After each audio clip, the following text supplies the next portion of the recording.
യേശുവിൽ ഏറ്റവും പ്രിയപ്പെട്ടവരെ, ഡെയിലി ബ്ലെസ്സിങ്ങിലൂടെ ദൈവവചനം പ്രാർത്ഥനയോടെ കേൾക്കാൻ പോകുന്ന എല്ലാ പ്രിയപ്പെട്ടവരെയും, കുടുംബങ്ങളെയും, മാതാപിതാക്കൾ, യുവതി യുവാക്കൾ, കുഞ്ഞുങ്ങൾ, രോഗികളായിട്ടുള്ളവർ എല്ലാവരെയും ഓർത്ത് ഞങ്ങൾ പ്രാർത്ഥിക്കുന്നു. ഈ നല്ല ദിവസത്തെ ഓർത്ത് നമുക്ക് ദൈവത്തോട് നന്ദി പറയാം. ഈ ദിവസം എല്ലാ അർത്ഥത്തിലും ഒരനുഗ്രഹമായി മാറട്ടെ. ഇന്ന് ദൈവവചനം കേൾക്കുമ്പോൾ ഒത്തിരി വിടുതലുകൾ സംഭവിക്കട്ടെ. ഇന്ന് ദൈവവചനം കേൾക്കുമ്പോൾ ഒത്തിരി സൗഖ്യങ്ങൾ ഉണ്ടാകട്ടെ. ഇന്ന് ദൈവവചനം കേൾക്കുമ്പോൾ ഒത്തിരി ദൈവീക ഇടപെടലുകൾ സംഭവിക്കട്ടെ. അതിനായി പ്രാർത്ഥിക്കുന്നു. ഈ വചനം കേൾക്കുന്നവരെയും, ഈ വചനം സുവിശേഷവേല പോലെ അനേകർക്ക് അയച്ചു കൊടുക്കുന്നവരെയും അങ്ങ് അനുഗ്രഹിക്കണമേ. ഈ വചനം കേൾക്കുന്നവരോട് അങ്ങ് സംസാരിക്കണമേ. ഈ വചനത്തിലൂടെ ദൈവശക്തി എന്താണെന്ന് തിരിച്ചറിയാൻ ഇടയാക്കണമേ എന്ന് ഞങ്ങൾ പ്രാർത്ഥിക്കുന്നു. പല വിധത്തിലുള്ള മനോദുഃഖങ്ങളിലൂടെ കടന്നു പോകുന്നവരും, ഉള്ളു പൊള്ളിക്കുന്ന അനുഭവത്തിൽ ആയിരിക്കുന്നവരും കാണാം. എല്ലാവരെയും ഓർത്ത് പ്രാർത്ഥിക്കുന്നു. എല്ലാവർക്കും വേണ്ടി പ്രാർത്ഥിക്കുന്നു. ഒരുപാട് പ്രതീക്ഷയോടെ, പ്രാർത്ഥനയോടെ ദൈവവചനം നമുക്ക് കേൾക്കാം. പ്രിയപ്പെട്ടവരെ, ദൈവവചനം കേൾക്കുമ്പോൾ ജീവിക്കാൻ മാത്രമല്ല നമുക്ക് ശക്തി വേണ്ടത്, അതിജീവിക്കാൻ കൂടി നമുക്ക് ശക്തി വേണം. രണ്ടിനും രണ്ടർത്ഥമാണ്. ജീവിക്കുക, നമുക്കൊരു ശക്തി വേണം, ദൈവാനുഗ്രഹം വേണം. അതിജീവിക്കാനോ, അതിന് ദൈവത്തിൻ്റെ പ്രത്യേക കൃപ തന്നെ ഒരാൾക്ക് വേണം. അല്ലെങ്കിൽ അവിടെ തോറ്റുപോകും.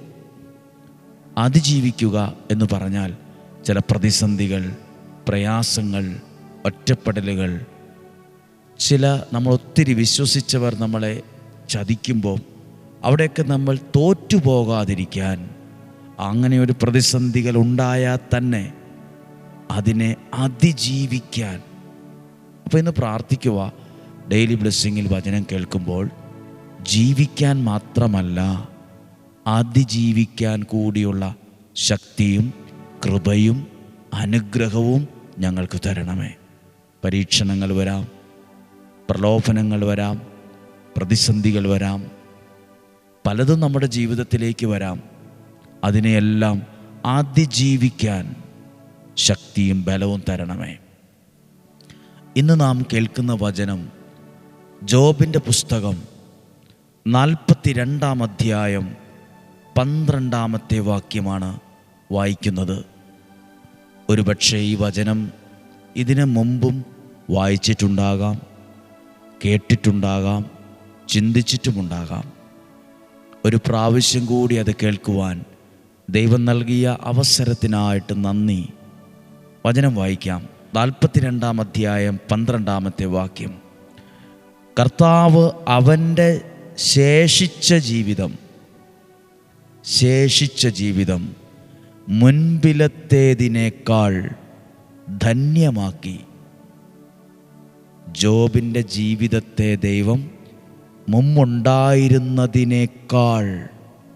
മുമ്പ് ഉണ്ടായിരുന്നതിനേക്കാൾ ജോബിൻ്റെ ജീവിതത്തെ കർത്താവ് ധന്യമാക്കി, കുറച്ചുകൂടെ അനുഗ്രഹമാക്കി മാറ്റി. ഈ ആലയത്തിൻ്റെ ഈ ദൈവവചന ഹാൾ, ദൈവവചനം ഏകദിന ധ്യാനം വെള്ളിയാഴ്ച നടക്കുന്ന ആയിരക്കണക്കിന് ആളുകൾക്ക് ഇരിക്കാവുന്നൊരു വലിയ ഹാളുണ്ട്. ആ ഹാളിൻ്റെ കയറി വരുന്ന വഴിയിൽ എഴുതി ഒട്ടിച്ചിരിക്കുന്നൊരു വചനമാണിത്. കർത്താവ് അവൻ്റെ ജീവിതം മുമ്പുണ്ടായിരുന്നതിനേക്കാൾ ശേഷിച്ച ജീവിതം ധന്യമാക്കി, എല്ലാം ഇരട്ടിയായി കൊടുത്ത് അനുഗ്രഹിച്ചു. ആരുടെ ജീവിതം? ജോബിൻ്റെ ജീവിതം. ഈ ജോബിൻ്റെ ജീവിതം ശരിക്കും മനസ്സിലാക്കുമ്പോൾ അറിയാം, ജോബ് ജീവിതത്തിൽ തോറ്റുപോയി എന്ന് തോന്നിയ ആളാണ്.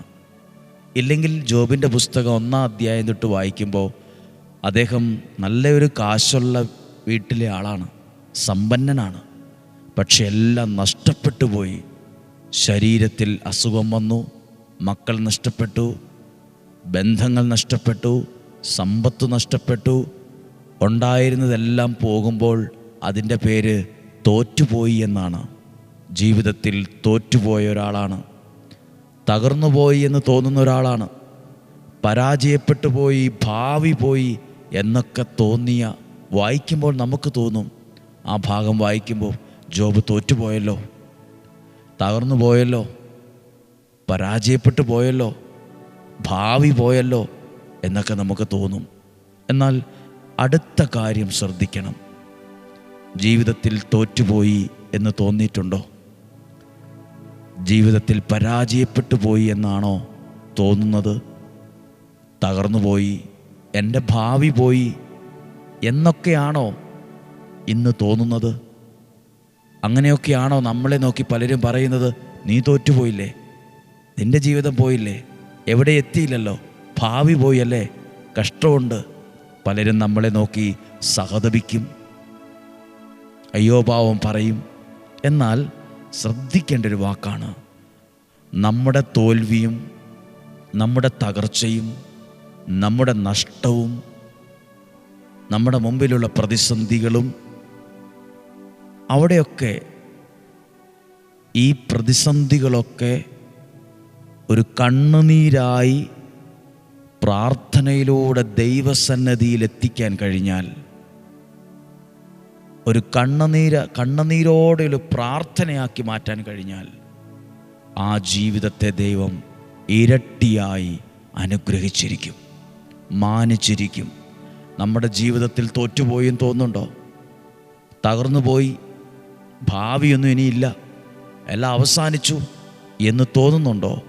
അതൊക്കെ അങ്ങനെ തോന്നുമ്പോൾ അതൊക്കെ കണ്ണുനീരോടെയുള്ള ഒരു പ്രാർത്ഥനയാക്കി മാറ്റാൻ കഴിഞ്ഞിട്ടുണ്ടെങ്കിൽ, പെറുപിറുക്കാതെ, ശപിക്കാതെ, പ്രാകാതെ, സ്വയം ഉപദ്രവിക്കാതെ, അതൊക്കെ കണ്ണുനീരോടെയുള്ള ഒരു പ്രാർത്ഥനയാക്കി മാറ്റാൻ കഴിഞ്ഞത് സത്യമാണെങ്കിൽ, ജീവിതത്താളിൽ എഴുതി വയ്ക്കണം, ദൈവം നിൻ്റെ ജീവിതത്തെ നാളെ ഒരു സമയത്ത് ഇരട്ടിയായി അനുഗ്രഹിച്ചിരിക്കും. മുൻപലത്തേതിനേക്കാൾ ജീവിതത്തെ ദൈവം ധന്യമാക്കിയിരിക്കും. എന്തു പ്രയാസം, പ്രതിസന്ധി ആകട്ടെ ഇന്ന് അനുഭവിക്കുന്നത്, ചിലരൊക്കെ പറയുന്ന വാക്കാണ്, ഞാൻ ജീവിതത്തിൽ തോറ്റുപോയി, ഇനി എനിക്ക് മുൻപോട്ടൊന്നുമില്ല, ഭാവിയൊക്കെ പോയി, ഇത്രയും വയസ്സായില്ലേ, ഇനി എവിടെയാ എൻ്റെ ജീവിതം? പ്രിയപ്പെട്ടവരെ, ജീവിതം അവസാനിച്ചു, തോറ്റുപോയി എന്നും പറഞ്ഞ് പെട്ടെന്ന് നിരാശപ്പെട്ട് തല താഴ്ത്തരുത്. നിരാശപ്പെടണ്ട. ഇത് കേവലം ഈ വചനത്തിൽ നിന്ന് മാത്രമല്ല കേട്ടോ, എൻ്റെ അനുഭവത്തിൽ നിന്നുകൊണ്ടുമായത് പറയുന്നത്. വചനത്തിൽ നിന്ന് മാത്രമല്ല, അനുഭവത്തിൽ നിന്നുകൂടി ഇത് പറയുവാണ്. ജീവിതത്തിൽ ചിലപ്പോൾ നമ്മൾ ഒറ്റപ്പെട്ടു പോകും, തോറ്റുപോയതായിട്ട് തോന്നും, ഭാവി പോയി എന്ന് നമുക്ക് തോന്നും. നമ്മുടെ മനസ്സങ്ങനെയൊക്കെ നമ്മളെ ചിന്തിപ്പിക്കും. മനസ്സ് വല്ലാതെ വാടിപ്പോകും. ഉള്ളു പൊള്ളുന്ന ചില അനുഭവങ്ങൾ ജീവിതത്തിൽ വരുമ്പോൾ, അതാ ആദ്യം പറഞ്ഞത്, ജീവിക്കാൻ മാത്രമല്ല ശക്തി വേണ്ടത്, അതിജീവിക്കാൻ കൂടി ശക്തി വേണം. അതിജീവിച്ച് അതിനെ മറികടന്ന് സാധാരണ ഭാഷയിൽ പറഞ്ഞാൽ അതിനെ കവച്ച് വെച്ച് പോകാൻ ശക്തി വേണം. അതിജീവിച്ച് ചാടി പോകാൻ, അല്ലാതെ ചുഴിയിൽപ്പെട്ടതുപോലെ അങ്ങോട്ടുമില്ല ഇങ്ങോട്ടുമില്ലാതെ വെള്ളത്തിൽ ചുഴിയിൽപ്പെട്ട് വട്ടം കറങ്ങുന്നത് പോലെ കുടുങ്ങിപ്പോകാതിരിക്കാൻ, അതിനെ അതിജീവിച്ച് കൈകാലടിച്ച് നീന്തി കരകയറാൻ ഒരു ശക്തി തന്നെ വേണം. ജീവിക്കാൻ മാത്രമല്ല ശക്തി വേണ്ടത്, അതിജീവിക്കാൻ കൂടി ശക്തി വേണം. ദൈവാനുഗ്രഹം വേണം. പറഞ്ഞ് ശ്രദ്ധിച്ച് കേൾക്കുക. ജീവിതത്തിൽ തോറ്റുപോയി എന്ന് തോന്നുന്നവർ സാമ്പത്തികമായി, ആരോഗ്യത്തിൽ, ബന്ധങ്ങളിൽ, കുടുംബജീവിതത്തിൽ ഭർത്താവ് എന്ന നിലയിൽ, ഭാര്യ എന്ന നിലയിൽ, മകൻ മകൾ എന്ന നിലയിൽ തോറ്റുപോയി എന്ന് തോന്നുന്നുണ്ടെങ്കിൽ ഇപ്പോൾ തന്നെ പ്രാർത്ഥിക്ക്, ദൈവമേ എൻ്റെ ജീവിതത്തിലെ ആ വിഷമത്തെ കണ്ണുനീരോടെയുള്ള ഒരു പ്രാർത്ഥനയാക്കി ഞാൻ മാറ്റുന്നു. എൻ്റെ വിഷമങ്ങളെല്ലാം ഞാനൊരു പ്രാർത്ഥനയാക്കി മാറ്റുന്നു. എൻ്റെ സങ്കടങ്ങളെ ഞാനൊരു പ്രാർത്ഥനയാക്കി മാറ്റുന്നു. എനിക്കിന്ന് വീടില്ല, ജോലിയില്ല, കുടുംബത്തിലാകെ പ്രശ്നമുണ്ട്, മക്കൾ അങ്ങനെയാണ്, ആരോഗ്യം ഇങ്ങനെയാണ്, ഒന്നിനും തികയുന്നില്ല, സാമ്പത്തികം കറക്റ്റല്ല, എല്ലാം താറുമാറായി കിടക്കുന്നുണ്ട്. നാളെക്കുറിച്ച് ഓർക്കുമ്പോൾ ആകുലതയും വ്യഗ്രതയും പെരുകുന്നു. എന്തു ചെയ്യണമെന്നറിയത്തില്ല. എല്ലാവരും എഴുതി വയ്ക്കുക, അതൊരു പ്രാർത്ഥനയാക്കി മാറ്റിക്കേ. കണ്ണുനീരോടെ ഒരു പ്രാർത്ഥനയാക്കി മാറ്റ്. പണ്ട് പറഞ്ഞൊരു വാക്ക് ആവർത്തിക്കട്ടെ, കണ്ണുനീരോടെയാണ് ഒരാൾ പ്രാർത്ഥിക്കുന്നതെങ്കിൽ ആ പ്രാർത്ഥനയ്ക്ക് മറ്റാരുടെ പ്രാർത്ഥനയേക്കാൾ ദൈവത്തിൻ്റെ സന്നിധിയിൽ വലിയൊരു വിലയുണ്ട്. ആരുടെ പ്രാർത്ഥന ശ്രദ്ധിക്കുന്നതിന് മുമ്പും കണ്ണുനീരോടെ പ്രാർത്ഥിക്കുന്നവൻ്റെ പ്രാർത്ഥനയാണ് ദൈവം ആദ്യം ശ്രദ്ധിക്കുന്നത്. അങ്ങനെയെങ്കിൽ പ്രാർത്ഥിച്ചേ, കർത്താവേ ഞാനും സങ്കടത്തിലാണ്, ഞാനും തോറ്റുപോയതുപോലെയാണ്, എനിക്കും അറിയില്ല എൻ്റെ ജീവിതം എന്താ ഇങ്ങനെയെന്ന്. ഒന്നിനു പുറകെ ഒന്നായി പ്രതിസന്ധികളും പരീക്ഷണങ്ങളുമാണ്. ഒട്ടും സമാധാനം എനിക്ക് അനുഭവിക്കാൻ പറ്റുന്നില്ല. ജോബിൻ്റെ ജീവിതത്തിൽ പറയുന്നുണ്ട്, ഭാര്യ പോലും എതിരായി, കൂട്ടുകാർ കളിയാക്കി, പലരും പല വിധത്തിൽ വിമർശിക്കാൻ തുടങ്ങി. ജോബ് ദൈവത്തെ ശപിക്കാതെ, ഭാര്യ പോലും പറഞ്ഞപ്പോൾ ജോബ് പറഞ്ഞു, ദൈവത്തെ അങ്ങനെ ബുദ്ധിശൂന്യരായ ആൾക്കാരെ പോലെ നീ എന്താ ഇങ്ങനെ പെരുമാറുന്നത്?